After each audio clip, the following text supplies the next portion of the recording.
ఇది నేపాల్లో ఉన్న డోలేశ్వర టెంపుల్కి బయలుదేరామండి.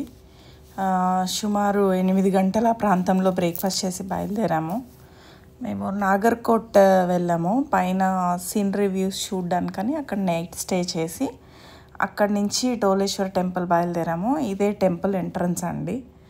అటు ఇటు అన్ని షాప్స్ ఉంటాయి. మనకి ఇక్కడ ఇండియన్ టెంపుల్స్లో ఎలా అయితే షాప్స్ ఉంటాయో అక్కడ కూడా సేమ్ అలాగే షాప్స్ ఉంటాయి. రుద్రాక్షలు, నేపాల్ ఎక్కువ రుద్రాక్షలు దొరుకుతాయండి. రుద్రాక్షలు ఇక్కడ మనం తీసుకెళ్ళి పువ్వులు, కొబ్బరికాయలు అన్నీ దొరుకుతాయి. ఒక బాస్కెట్లో పెట్టిస్తారు పువ్వులు అక్కడ. అలా అవి తీసుకొని గుళ్ళోకి వెళ్ళాలి. ఇంకా బయలుదేరి వెళ్తూ ఉండగా ఇక్కడ చాలా రుద్రాక్షలు గమనించాను. చాలా ఒరిజినల్గా అనిపించాయి నాకైతే. మా డ్రైవర్ చెప్పాడు ఇక్కడ ఒరిజినల్ రుద్రాక్షలు దొరుకుతాయి చూసుకోండి అని చెప్పి, క్యాబ్ డ్రైవర్. ఇదిగోండి ఇలా. ఇది నేపాల్లో ఉన్న డోలేశ్వర టెంపుల్ అండి. ఎంత బాగుందో. పరమశివుడిని టెంపుల్. కేదార్నాథ్కి సెకండ్ పార్ట్ అని చెప్తారు. ఆ నంది చూడండి అసలు ఎంత బాగుందో నంది. ఇక్కడ ఆ ఆలయంలోనే చిన్న చిన్న టెంపుల్స్ ఉన్నాయి. అమ్మవారి టెంపుల్, విష్ణువు టెంపుల్. ఈ నేపాల్లో ఒక ప్రత్యేకత ఏంటంటే ప్రతి శివుని టెంపుల్లో ఒక విష్ణువుది ఉంటుంది. చిన్న గుడి. ప్రతి విష్ణు ఆలయంలో చిన్న శివుని గుడి ఉంటుంది. నేను చూసిన గుడిలో అయితే అది కనిపించింది. అది నోటీస్ చేశాను నేను. ఇక్కడ నాగేంద్ర స్వామిది చూడండి, నిజంగా అక్కడ ఉన్నట్టే ఉంది. ఇక్కడ ఎక్కడి నుంచో జలధార వస్తుందండి. ఎంత చల్లగా, ఎంత బాగున్నాయో నీళ్ళు. ఆ డమరుకం అవి. ప్రతి గుళ్ళో ఇలాంటి ఒక త్రిశూలం పెడతారండి. అసలు అది చూడగానే ఏంటో ఒకలాంటి పాజిటివ్ వైబ్స్ వస్తాయి. శివుడు నిజంగానే తిరిగిన ప్రదేశం అన్నట్టు. ఇంకా నందులు కూడా ఇక్కడ చాలా ప్రత్యేకంగా కనిపిస్తాయి. శివుని ముందు నందులు, ఇత్తడి నందులు, చాలా పెద్ద పెద్ద నందులు ఉండటం అట్లా గమనిస్తాం.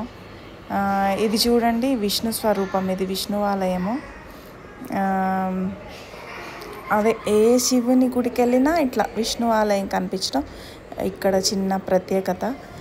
చాలా పెద్ద గుడి అండి. మన ఇండియన్స్ మాత్రమే వెళ్తారంట. అంటే కేదార్నాథ్ ఎవరైతే దర్శించారో వాళ్ళు ఇంకొక పార్ట్ని చూడాలనుకునే వాళ్ళు ఈ డోలేశ్వర్కి వచ్చి చూస్తారంట. ఈ నేపాల్ కాఠ్మండూలో ఉంటుంది ఇది. కాఠ్మండూలో పశుపతినాథ్ టెంపుల్ చాలా ఫేమస్. మేము వెళ్ళినప్పుడు పశుపతినాథ్ అన్ని లింగాలకి మూలలింగం అదని చెప్పారు. ఒక సాధువు చెప్పారు. ఈ డోలేశ్వర్లో ఉన్న ఒక సాధువే చెప్పారు పశుపతినాథ్కి తప్పకుండా వెళ్ళండి అని. కానీ ప్రత్యేకంగా ఈ గుడి దర్శనానికి మన ఇండియా నుంచి వచ్చి దర్శనం చేసుకునే వాళ్ళు ఎక్కువగా ఉంటారంట. అసలు ఇక్కడ టెంపుల్ స్ట్రక్చర్ అవి కూడా చాలా డిఫరెంట్గా ఉన్నాయి. ఇక్కడ ఈ గుడికి 4 ద్వారాలు ఉంటాయండి. 4 ద్వారాల నుంచి శివుణ్ణి దర్శనం చేసుకోవచ్చు. ఇది ఒక ద్వారం. ఆ లోపలికి వెళ్తే శివుడు కనిపిస్తారు. మేమందరం కలిసి వెళ్ళాము. ఇక్కడ గంటలు కూడా చాలా ప్రత్యేకంగా ఉంటాయి. పెద్ద పెద్ద గంటలు వాయించడానికి. ఆ గంట కొట్టినప్పుడు కూడా ఆ వైబ్రేషన్ చాలా బాగా అనిపిస్తుంది. ఇదేమో వినాయక స్వామి గుడి, వినాయకుడి గుడి. కొంచెం దగ్గరగా వెళ్ళి చూద్దామండి. అసలు ఎంత బాగున్నాడో కదా గణపతి, బుజ్జి గణపతి. ఇది ఆంజనేయ స్వామి. ఇది నేను నవగ్రహాలని అనుకుంటున్నాను. నాకు తెలియలేదు ఇలా పెట్టున్నాయి కొన్ని గుళ్ళలో. నేనైతే మనకి శివాలయంలో ఉంటాయి కదా అలాగే నవగ్రహాలని అనుకుంటున్నాను. ఇదిగోండి ఇక్కడ రాశారు కేదార్నాథ్ సెకండ్ అంటే ఇంకొక పార్ట్. ఇది శిరభాగం, తల భాగం అని చెప్పి రాశారు.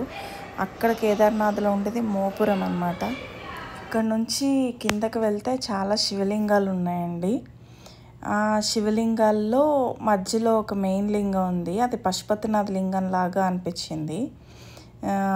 అయితే అదేంటంటే పార్వతీ పరమేశ్వర్లు ఆట ఆడుకునే స్థలం లాంటిదని అక్కడ కూర్చున్న సాధువు చెప్పారు. ఇక్కడ ఏంటి అని అడగ్గా మన చిన్నపిల్లలు ఆడుకునే మేజ్ ఉంటుంది కదండి, అలా ఉంది. అలా మేజ్ ఆ లింగాన్ని ఆనుకుని తాకించుకుంటూ చేతులు ఆ మధ్యలో ఉన్న మెయిన్ లింగానికి వెళ్ళాలి.